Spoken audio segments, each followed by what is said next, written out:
Goda, seorang perempuan yang sangat cantik dan juga sangat kaya raya.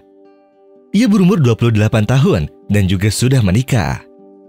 Ia adalah ibu dari seorang anak yang bernama Basmalah yang berusia 9 tahun. Suatu hari, sang ibu terjangkit penyakit kanker ganas.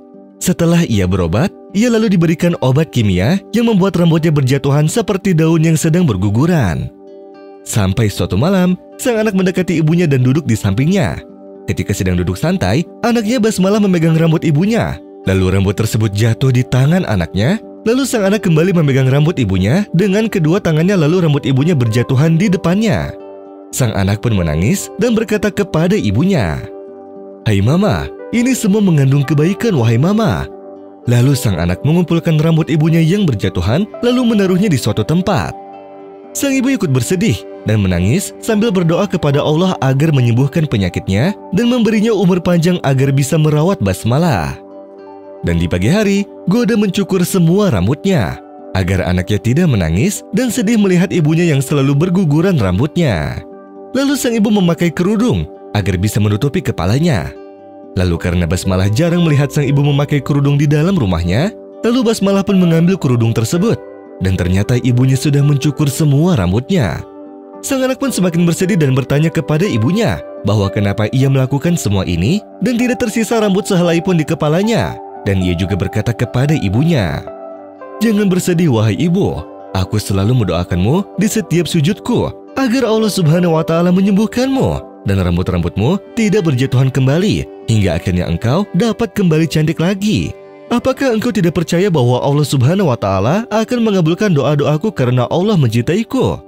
وَإِذَا سَأَلَكَ عِبَادِي عَنِّي فَإِنِّي قَرِيبٌ أُجِيبُ دَعْوَةَ الدَّاعِ إِذَا دَعَانِ فَلْيَسْتَجِيبُوا لِي وَلْيُؤْمِنُوا بِي لَعَلَّهُمْ يَرْشُدُونَ. Mama, semenjak 1 bulan aku tidak jajan dari uang tabunganku. Bahkan aku bisa bersedekah kepada orang lain di sekolah. Dan aku minta kepada mereka agar berdoa untuk kesembuhan dirimu. Sang ibu yang mendengarnya pun merasa terharu dengan ucapan anaknya yang sudah mengerti akan keyakinan. Ketika sang ibu memeluknya, Basmalah pun menangis di pangkuan ibunya. Lalu sang anak pun mengangkat tangannya dan berdoa kepada Allah untuk kesembuhan sang ibu. Kemudian dilanjutkan dengan membaca Al-Quran agar sang ibu bisa cepat sembuh. Lalu sang ibu pun merasa senang dan bahagia melihat anaknya yang semakin berbakti kepada dirinya. Setelah 1 bulan berobat, sang ibu pun kembali dari rumah sakit karena dokter mengabarkan bahwa ia sudah tidak memerlukan lagi obat dan keadaannya juga semakin membaik setiap harinya. Lalu sang ibu pun kembali ke rumah dengan bahagia dan ketika Basmalah melihat ibunya sudah kembali ke rumah, Basmalah pun menangis karena bahagia dan berkata kepada ibunya, "Aku mendengar Baba sedang berbicara dengan temannya memakai ponsel dan berkata kepada temannya, berikan kepada para jemaah anak yatim $200.000 sebagai sedekah agar Allah Subhanahu wa Ta'ala menyembuhkan istriku."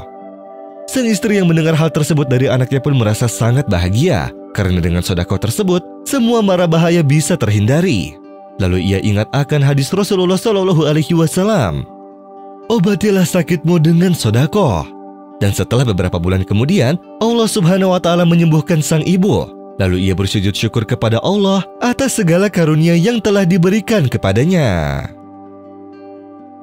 ما يفتح الله للناس من رحمة فلا ممسك لها وما يمسك فلا مرسل له من بعده وهو العزيز الحكيم.